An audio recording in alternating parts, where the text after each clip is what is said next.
olwo oluyimba ayinza okulutegeera kati.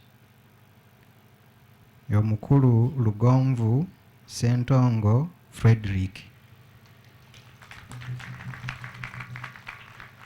Bwe tutuuse ne tugendako mu ofiisi ye nze ne Archdean n'atunyumiza olugendo luno engeri gye yalutandika nga bw'alaba bwe lutuuse kati nga kyamagero kiki tuufu. Era atugambye nti ye tamanyi Katonda yakola ki yamanyi.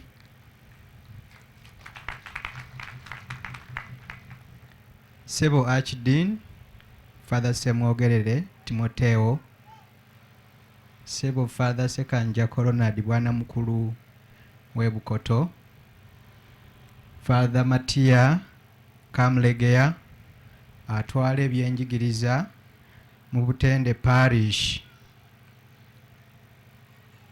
musomesa kwaya yaffe etandise obulungi, tusuubira nti mujja kumaliriza bulungi. Mukama abayambe. Abakulembeze baffe ku mitendera gyonna abali wano naffe tujja kwongera okubamanya obudde nga butuuse.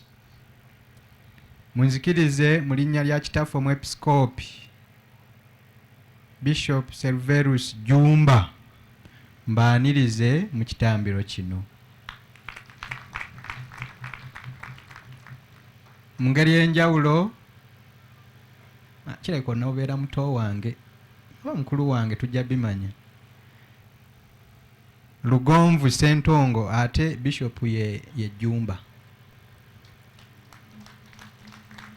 Akutumidde nnyo n'akwebaza emirimu gyonna gy'otukolera.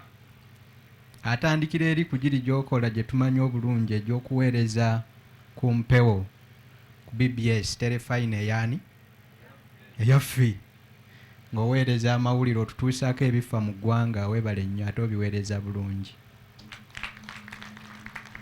Ate ffe abakyalinamu embavu abagendako ku mitimbagano tulina n'awala we tukulabira ng'oyogera ebigambo ebizzaamu abantu amaki essuubi n'amaanyi.